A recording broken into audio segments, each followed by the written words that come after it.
Everyone wants to know which diet is the best for weight loss. I don't think that's the right question, honest warrior. What I learned from Dr. Fung was that we can force our bodies to lose weight, but it won't last. So the question is, if you eat fewer calories, do you lose body fat or does your metabolic rate go down? They put people on a 40% reduction in calories and they were eating 1,570 calories per day, which doesn't actually seem so bad. And it was mostly starchy, sort of low protein, low fat foods. This is actually pretty close to what we tell people to eat. Well, when they measured the metabolic rate, what they found was that their metabolic rate actually dropped by 40%. So these people, their heart volume shrank, their heart rate slowed, their body temperatures went down. So what they felt was they felt cold, they felt tired, just felt terrible because their bodies weren't getting the energy that they needed to run all the organs, you know, your heart and your liver and your brain and all that sort of stuff and generate body heat. But the bottom line is that if you simply reduce calories, your body has this other option of reducing the calories out. And this is obviously true because if you think about it, there is no possible way that your body cannot adapt. It turns out it adapts almost immediately. And even though they tried to make up for this decreasing metabolic rate with more exercise, at some point they weren't able to keep up that exercise and it didn't really affect the metabolic rate because how much you exercise doesn't affect your metabolic rate. Remember, when you're exercising, you're going to exercise your skeletal muscle, but you're not exercising your liver, you're not exercising your lungs, you're not exercising your kidneys. So the amount of energy that it's using is not changed. And it's going down as you eat a calorie-reduced diet. If you just eat less, your body is just going to burn less, which is going to keep body fat relatively unchanged. Clinically, that's exactly what we see. The truth is, the real question we should be asking is, which diet is the best that's going to allow us to maintain our weight loss? After maintaining my healthy weight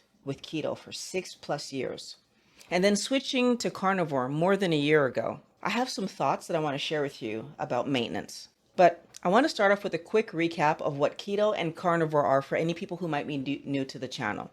And if you're new here, I'm Violet. I lost 80 pounds doing keto. That took me 5 months. And then I healed my hip pain. I should say before that, I healed my hip pain because that only took 3 months. I was on my way to surgery and then tried this diet and healed my hip with food. I love keto. And I'm going to keep talking about, well, how much I love it because it gave me my life back. I'm riding my longboard and my scooter again. I feel like a 20-year-old and I'm in my 50s. I love keto. In order to do a keto diet, you're trying to keep the amount of carbohydrates that you eat a day under 20 grams. Carbohydrates and sugars are two words for the same stuff. So anything that you eat that has carbohydrates in it adds up over the course of your day. And if you want to be healthy, doctors believe you need to keep that number under 20, which is challenging to do. But if you do it, your body will get into a state of ketosis and you will heal a lot of things happening in your body. I healed all of my joints eating this way. Now, the actual number you need to get down to is going to be determined by how much good or bad health you have.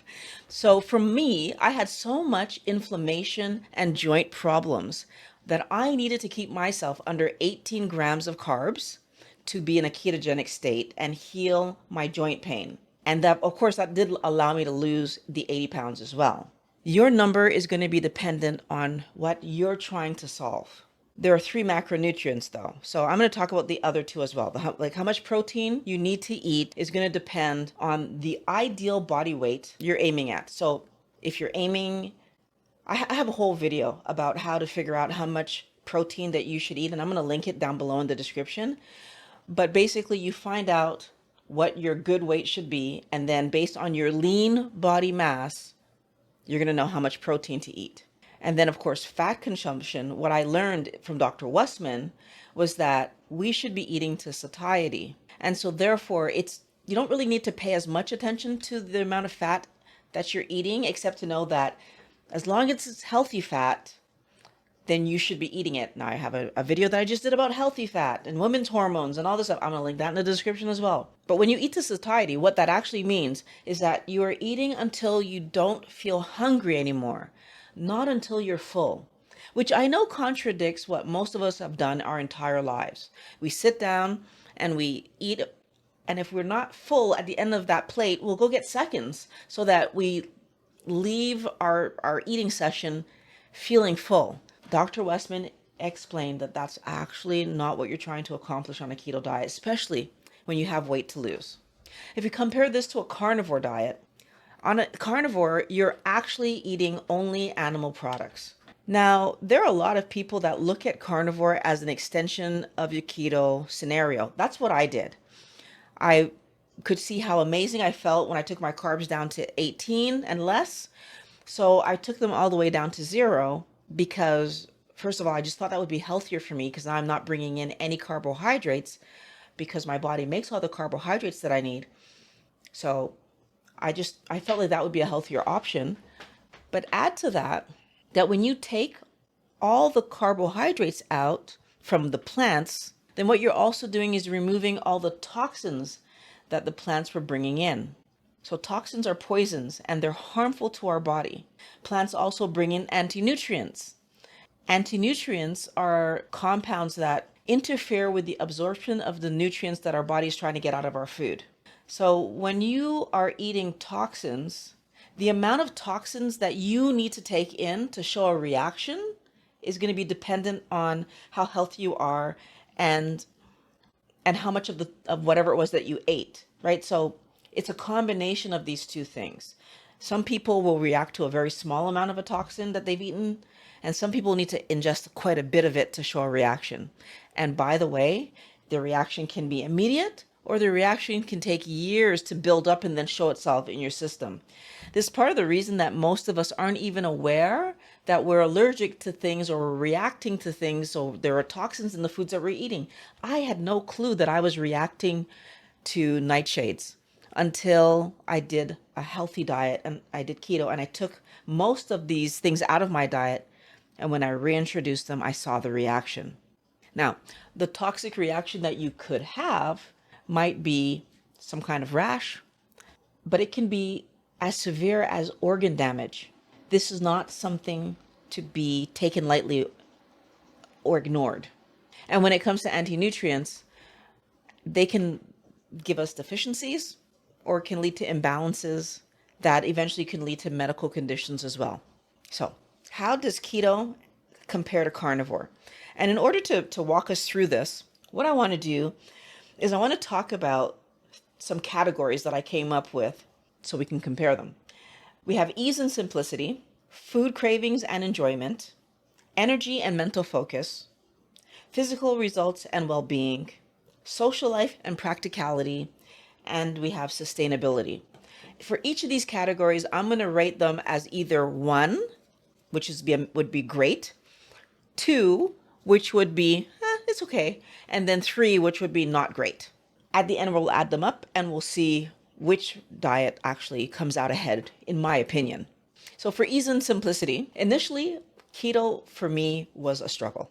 It was a challenge. I didn't know how to make a meal without rice or potatoes or pasta. So what was happening is that initially on my keto diet, I was doing things like replacing the rice or the pasta or the potatoes with a vegetable. So chicken and vegetables, pork chops and vegetables. Or I would have a huge salad and just put some meat in it. So ground pork or ground chicken in my salad. I learned how to make keto pizza. I like having breakfast for supper, so I was having eggs with bacon and eggs with sausage for supper. I also learned how to make keto lasagna, keto shepherd's pie, and spaghetti noodles so I could have a spaghetti meal with meat sauce. I also learned to make some keto replacement desserts. Peanut butter cookies, lava cakes, and peanut butter tarts were the go-tos that I figured out how to make. Now, through doing all of this, and I did all that because I wanted to have the amazing variety of foods to keep myself interested in eating. And when I truly looked back at what my meals had been looking like, I realized that often I was eating either pizza for supper rice and chicken for supper, chicken burger with fries, poutine, or spaghetti. Those were the major things that I was eating on repeat every single week. So, in fact, I wasn't eating near as much as the variety I created for myself on the keto diet. Why? Because when I started keto, one of the biggest complaints people were giving was how restrictive it is.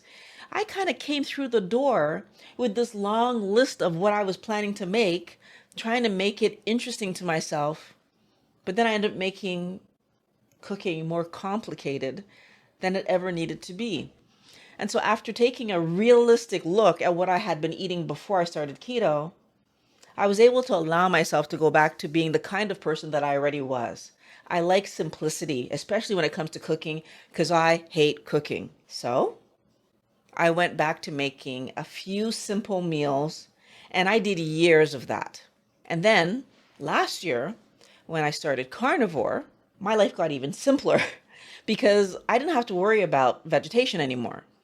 So I did make keto pizza for a little while moving forward in my carnivore days, but that was dropped rather quickly because I needed to get rid of the pesto sauce that I was using. So I had a green pesto sauce that I was using.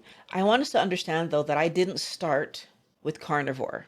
So I slowly transitioned from keto with all of what I told you I was eating down to doing keto for quite a few years where I was having 2 days a week where I was only having meat anyway.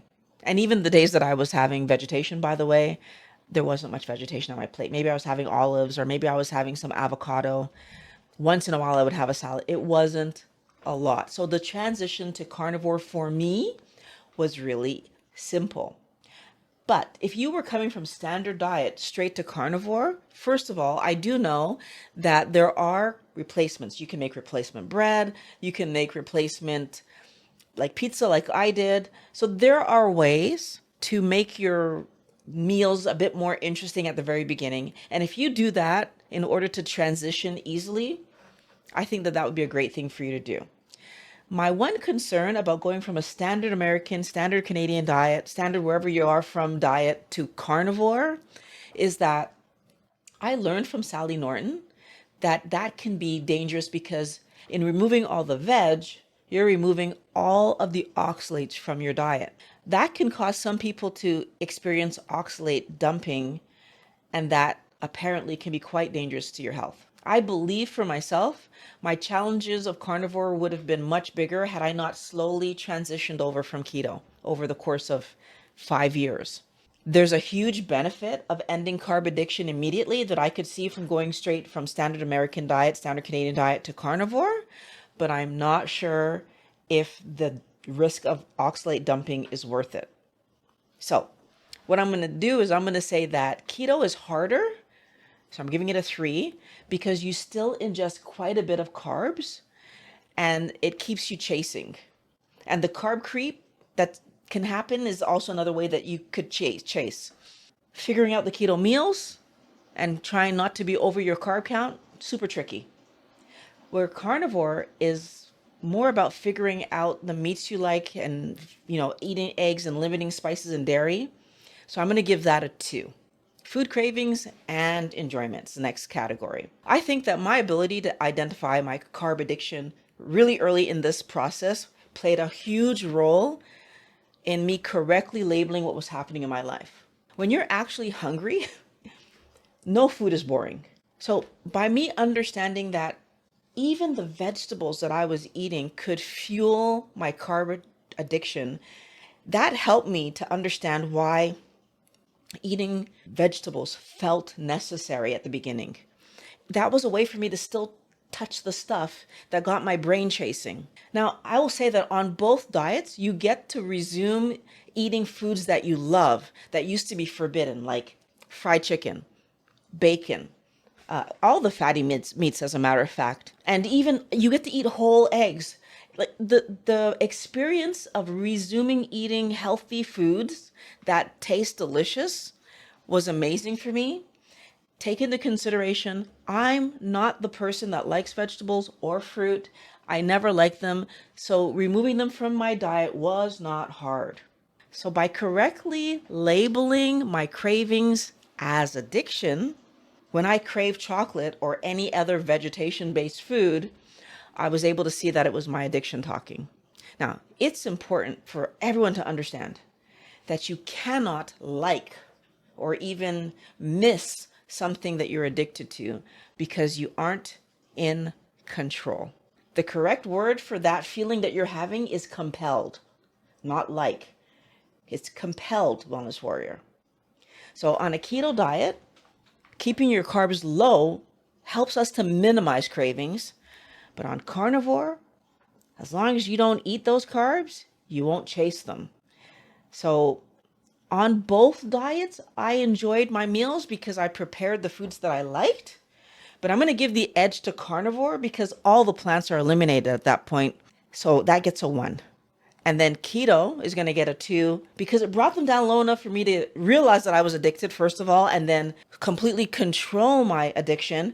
But I will admit that there were moments where I did end up chasing again because the carbs were still in my diet. I'm going to pause here and thank channel supporters. The contributions that you're making is what helps me to buy books, videos, and other learning opportunities. And that allows me to come back and make better quality videos so that I can help you to get your health back. If you'd like to become a channel supporter, there's a link in the description that's going to give you the opportunity to either do monthly or one-time contributions. I appreciate that. Now let's get back to the video. Keto opened my eyes to the fact that I could actually have more mental clarity. I could have better focus, sleep better, that basically my brain could work better. Considering that I think for a living, I was shocked to know that I wasn't at my top capacity because there was nothing wrong with my work. Eating better just made everything better. Keto helped me understand that my whole body could function better. Another thing that I noticed was that we adapt really quickly. So when my health improved, it then became my new normal. So very quickly, I would notice if my carb count went over. I'd feel the poor quality food impacting me, right? The extra carbohydrates that I didn't need, they would impact me. I'd have pain, right? And that pain helped me to stay on track. I did experience another improvement when I moved from keto to carnivore. My sleep actually improved and I had better gut health. On carnivore, I had more time between bowel movements and I was much less, actually my gas just completely went away. I did notice on keto that my quality of skin also improved. So I had a rash that completely went away when I was doing keto with like very minimal veg. My rash went away. That was amazing. So again, I'm going to give the edge to carnivore because it allowed me to remove the most amount of toxins out of my diet. And I'm going to give keto a 2 because of course the vegetation was still there. I lost all of the weight that I had to lose on keto. And I was doing net, not even total carb. And then I maintained that weight loss for 6 years relatively easily. The one hiccup that I had was that I did have carb creep a few times, and I did start to taste sweetness in things that caused me to chase. So for example, nuts was the classic thing for me that if I ate a bit of nuts, I would start chasing again. When I did carnivore, it was easier for me to maintain my weight. And that's basically because there were no carbohydrates coming in. There was nothing causing me to chase. It's just simpler for me to do a carnivore diet. Not needing to track my carbohydrates was another easy factor because just less work for me to do to keep my diet in line. And of course, that meant that I didn't have any carb creep. So just again, to point out, carb creep is when the size of your carbohydrate meal, so that portion of your meal, gets bigger and bigger and bigger if you're not weighing your food. On carnivore, it's kind of hard to overeat because when you don't have vegetation on your plate, you tend to have this very noticeable satiation point with protein and fat. And I want you to keep in mind that spices are vegetation. So even spices were allowing me to eat more meat than when I took myself down to just salt on my food. The most obvious example that I can give you of this that I experienced in my life was that when I shop at Costco, I was buying pork belly. And on my keto diet, I was able to eat a piece of pork belly with vegetables, and I could finish that slice. Anybody who's bought pork belly at Costco knows that they slice them, they're almost all identical in size. When I was doing just carnivore, one slice of pork belly, I couldn't even get through half of it. So I went from eating a full piece and vegetation to can't get through a slice. And the same thing happened with ribs, where the amount of ribs I could get through when I had vegetation on my plate was cut basically in half when I didn't have vegetation on my plate. Since I went carnivore, I have not had any sudden joint pains from eating the wrong things because I'm only eating the right things. I'm going to give carnivore 1 and I'm giving keto a 2.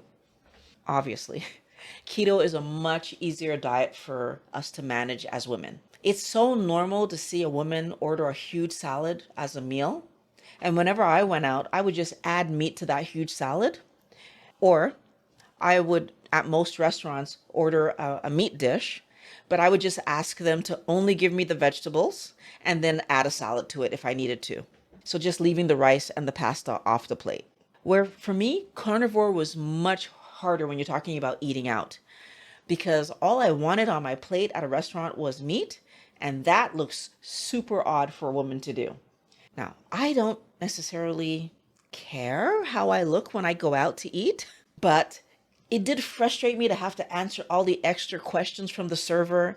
It's like, you don't want this, or we can give you that, and just trying to find a type of vegetation that they could put on my plate when I actually didn't want any vegetation.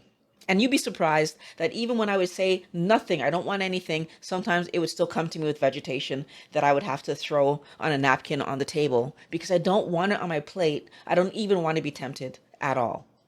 What Pat and I figured out, and I'm going to share this with you because I thought it was super interesting. When we went out of town, what we found was that if we chose a higher end restaurant, those restaurants were so much more focused on trying to make sure that we had a good experience that they didn't care. They brought me the plate that I wanted. And so it wasn't a big long conversation of them trying to replace my veg. When I said, I don't want the veg, they said, no worries. It just made my life easier. When we're home now, the restaurants that we frequent regularly just know us and they know our order when we come through the door. It's just nice and easy. We come in, they bring the food, no problem. With friends and family, they've also stopped asking questions because we've been doing this long enough that they know we just want the meat. When it comes to eating at home, the grocery bills are so much lower. First of all, I'm not buying garbage anymore. So snacks and stupidity, I just don't buy them anymore. And there's no wasted vegetation because I just don't buy them. So they don't get thrown in the garbage. On keto, because I was still sometimes throwing vegetation away because I didn't get through it all, but it was easier to eat out, I'm going to give keto a 2. Versus on carnivore, I didn't waste food and I don't waste food, but eating out could be problematic for some people. For myself, I would give carnivore a 1, but to be fair, because I think most people would care about how they're looking to other people when they go out to eat, I'm going to give carnivore a 2 as well. For sustainability, when I was doing keto, I could clearly see that keto was something that I could do forever. And I do think that for a lot of people, keto is going to be something you could do forever. Once you know what you're comfortable and happy eating, as long as that's what you eat, life is going to be good. Cheating on our diet is what gets us into trouble, Wellness Warrior. So as long as you don't cheat, you're going to be fine. When it comes to carnivore, I love meat. I've always loved meat. So eating just meat is not a problem for me. But I could see where for some people, there's still this belief, this feeling, that I need to have variety. So it would be harder for some people. Something as simple as spices, though, I want to point out, can pull us off of our carnivore diet. I've seen it, and it makes a lot of sense to me. One of the things that I learned from Dr. Chafee was that spices are actually the most potent part of the plant. So those toxins, they stimulate our brain and get us chasing. Please, Wellness Warrior, be careful with spices. Once you put them down, be very careful where you eat, like what restaurants, what spices they're using, because small things like this can get us pulled back in. We go to your friends' houses. How are they preparing the food for you? You'd be surprised how small things end up pulling us back in. So I rate both keto and carnivore a 1 for sustainability. I think they're both very sustainable.